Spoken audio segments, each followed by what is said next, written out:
बुरे कर्म कर बंदे वरना पछताएगा। भगवान की आँखों से तू बच नहीं पाएगा, तू बच नहीं पाएगा। अपना स्वभाव अच्छा बना।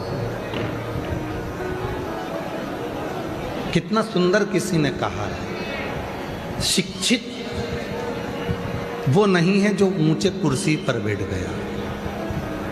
किसी ने कहा शिक्षित वो नहीं है जो ऊंची कुर्सी पर बैठ गया। शिक्षित वो नहीं है बहुत बड़े पद पर बैठ गया।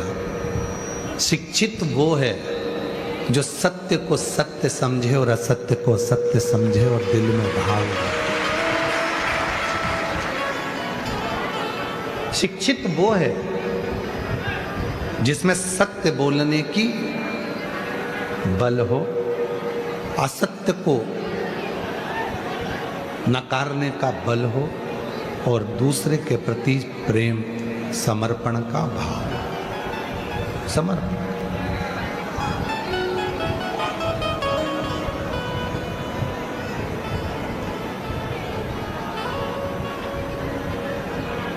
हमारे इस कथा के जो जजमान हैं श्री रतन जी, श्री विजय जी, श्री अजय जी, भोई परिवार।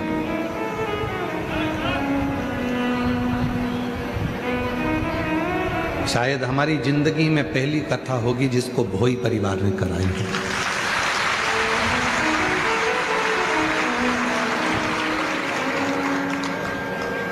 और ये कथा आज की नहीं है,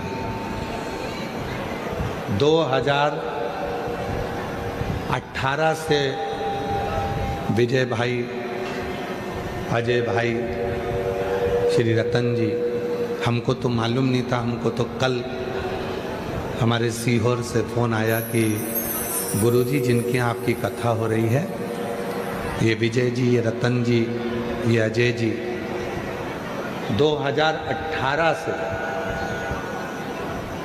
गाड़ी भरकर ईंट, जब पहला भट्टा खुलता है इनका ईंट का, तो एक गाड़ी भरकर ईंट कुबरेश्वर धाम पर भेजते हैं।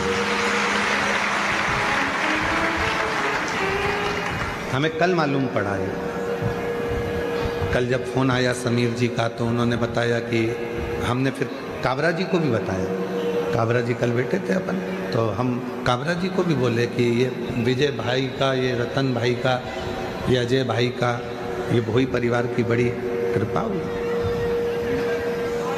2018 से ईंट का भट्टा खुलता है तो पहली गाड़ी भराकर कुबरेश्वर धाम पर मंदिर निर्माण के लिए, बाबा के मंदिर को बनाने के लिए भेजी जाती है।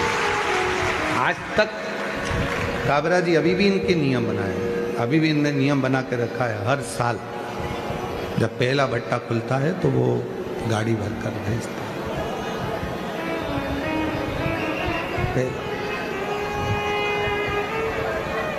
हम वही सोच रहे थे कि मेरा भोले बाबा वो सावल में आ कैसे गया।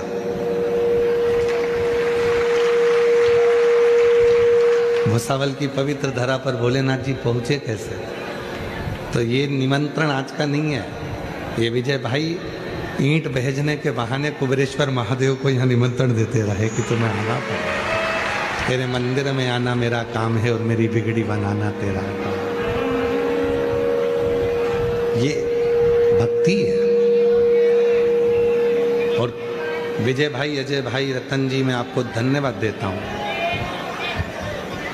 आपने कभी हमको भी नहीं बताया सीहोर में आकर के गुरुजी हमारे यहाँ से गाड़ी भरकर ईंट आती है। इसको कहते हैं दान करना। इसको